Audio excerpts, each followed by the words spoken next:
வணக்கம். எமது தாயகவாழ் உறவுகளுக்கு இனிய வணக்கம். கடந்த 24 மணி நேரங்களில் சவுதி அரேபியாவிலிருந்து கிடைக்கப்பட்ட செய்திகளோடு உங்களை சந்திக்கின்றோம். முதலில் குவைத் நாட்டில் இடம்பெற்ற ஒரு துயரமான செய்தியை பகிர்ந்துவிட்டு இணைய செய்திகளுக்கு சென்று விடுவோம். குவைத் நாட்டில் மங்கா பகுதியில் ஏற்பட்ட தீ விபத்தின் காரணமாக 49 நபர்கள் உயிரிழந்திருந்தார்கள். இதில் 45 நபர்கள் இந்தியாவைச் சேர்ந்தவர்கள். இதில் 7 தமிழர்கள் உள்ளடக்கம். இவர்களுடைய உடல்கள் இன்றைய தினம் இந்தியாவின் சிறப்பு இராணுவ விமானம் மூலம் இன்றைய தினம் சில மாநிலங்களுக்கு வருகை தந்திருக்கின்றது. விமான நிலையங்களில் அவர்களுக்கான விசேட அஞ்சலி நிகழ்வுகள் கூட இடம்பெற்றிருக்கின்றன. சமூக ஆர்வலர்கள், சமூக அமைப்புகள், மக்கள்கள் திரளாக திரண்டு சென்று அஞ்சலிகளை நிகழ்த்தியிருக்கின்றனர். பாதிக்கப்பட்ட உயிரிழந்த உறவுகளுக்கான நிதியுதவிகளை கூட தமிழ்நாடு முதலமைச்சர் ஸ்டாலின் அவர்கள் மற்றும் சமூக ஆர்வலர் யூசப் அவர்களும் பல்வேறு துணை அமைப்புகளும் மேற்கொண்டு வருவதாக அறிய முடிகின்றது.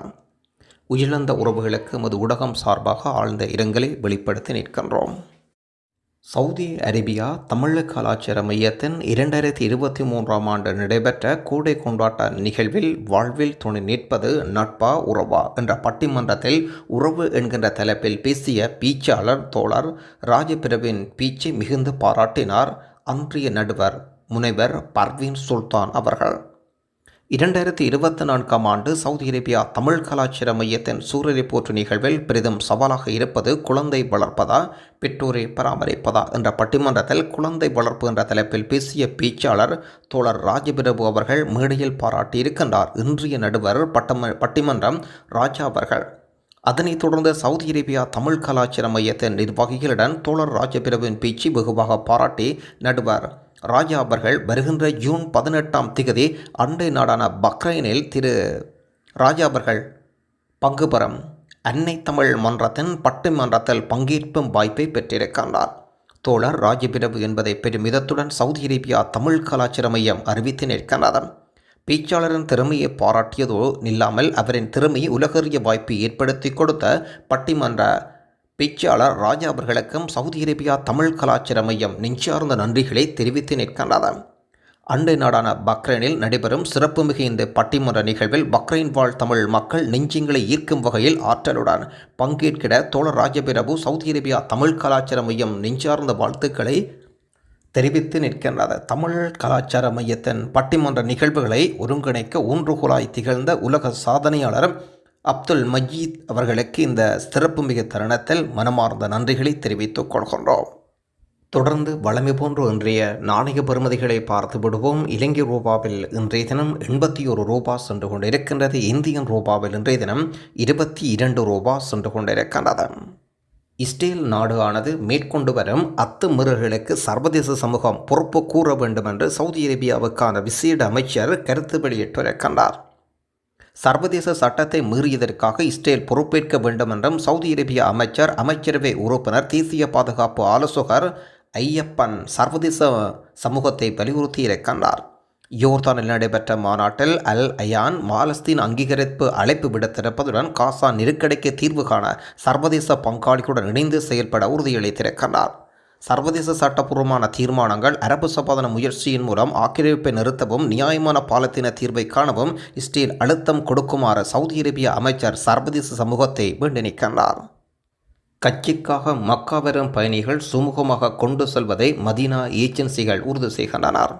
இந்த ஆண்டு ஹஜ்ஜிக்காக மக்கா புனித தலங்கள் பயணிகளை ஏற்றிச் செல்வதற்கு மதீனாவில் அரசு நிறுவனங்கள் ஒன்றிணைந்து செயல்பட்டு பேருந்துகளில் திறமை இயக்கத்தை உறுதி செய்கின்றனர்.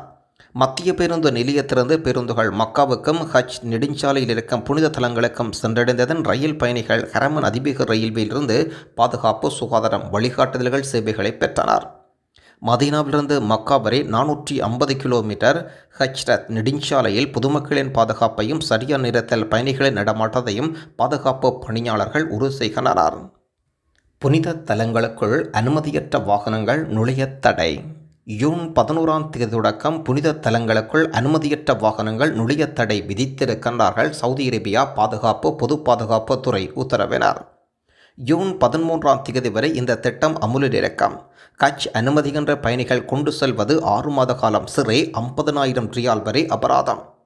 ஆகவே மக்காவிற்கு நுழையும் இடங்கள் பருவகால குழுக்கள் களக்கட்டுப்பாட்டு அதிகாரிடமிருந்து மாற்றப்படும் பயணிகள் சட்டவிரோதமாக கொண்டு செல்லும் வழக்குகளை கையாள்வீர்கள்.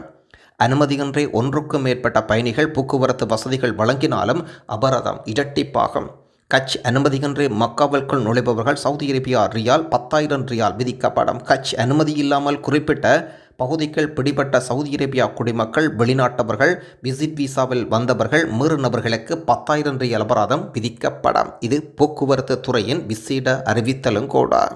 ஆகவே ஒரு ஞாபகமூட்டல் பதிவாக சொல்கின்றோம். மக்காவிற்குள் வர வேண்டாம். ஹஜ் கடமைகளை உலகெங்கிலும் இருக்கும் ஹாஜிகள் நிறைவேற்றி வருவதனால் உரிய அனுமதி இல்லாத யாரும் ஜூன் 20ஆம் தேதி வரை மக்காவுட்கள் யாரும் வர வேண்டாம் என்பதை மீண்டும் நினைவூட்டிக் கொள்ள விரும்புகின்றோம். உறவுகள், நண்பர்கள் கட்சிக்கு வந்ததைக்கான காண வேண்டி வருபவர்களும் இந்த செய்தியை தெரிந்து கொள்ளுங்கள்.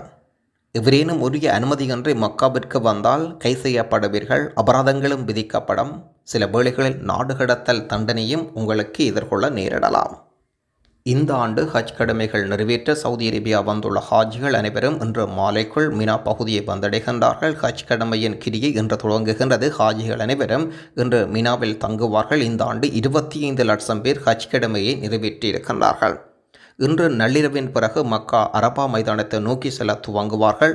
நாளைய தினம் அரபா நாளாகும். அரபாவில் நமீரா மஸ்ஜிதுல் நாளைய தினம் அரபா பேருரை ஷேக் மஜீர் அவர்கள் நடத்த இருக்கின்றார். அரபா வராதவர்கள் கட்சிய பலன் கிடைக்காது என்பதனால் நோயாளிகள் உட்பட அனைவரும் அங்கு அழைத்து வரப்படுவார்கள்.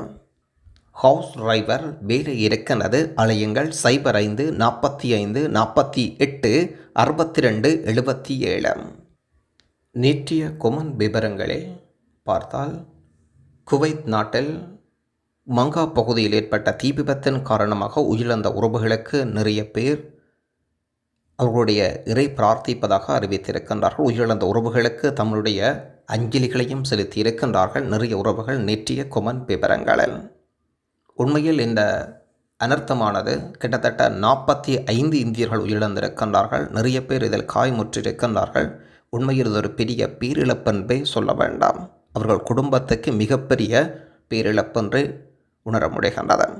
நிறைய நண்பர்கள் ஆழ்ந்த இரங்கலை வெளிப்படுத்தி இருக்கின்றீர்கள். நாமும் அவர்களோடு அவருடைய இறை பிரார்த்தனையில் நாமும் கலந்து கொள்கின்றோம். இதில் குவைத்தில் தீ விபத்தில் உயிரிழந்த ஈழத்தமிழர்கள் உடலை தமிழ்நாடு அரசு தனி விமானம் மூலம் வெள்ளிக்கிழமை உடலை தமிழ்நாடு கொண்டு வருவதற்கான பணியை முடக்கிவிட்டுள்ளதாக தமிழ்நாடு முதலமைச்சர் தனி கவனம் செலுத்தி இறந்தவர்கள் உடலை மிக விரைவாக அவர் குடும்பத்துக்கு சேர்க்க வேண்டும் என்று தாழ்மையுடன் கேட்டு நிற்கின்றேன் என்று சுகுமார் என்பவர் கமெண்ட் செய்திருக்கின்றார். கண்டிப்பாக இன்றைய தினம் கொச்சி என்று நான் நினைக்கின்றேன். அந்த விமானம் மூலம் 31 உடல்கள் அங்கே கொண்டு செல்லப்பட்டிருக்கின்றது. அங்கிருந்து 7 பேருடைய உடல்கள் ஆம்புலன்ஸ் மூலம் தமிழ்நாடு கொண்டு வரப்பட்டிருக்கின்றது இன்றைய தினம் என்பதை சொல்லிக்கொள்ள விரும்புகின்றோம். கொச்சி விமான நிலையத்தில் என்று நான் நினைக்கின்றேன் அங்கு 31 பேருடைய உடல்கள் வைக்கப்பட்டு அங்கு அஞ்சலி நிகழ்வுகள் கூட இடம்பெற்றிருந்தது. நன்றி உறவுகளை. மீண்டும் இன்னும் ஒரு குவைத் பற்றிய விசேட செய்திகளோடு உங்களை சந்திப்போம். நன்றி.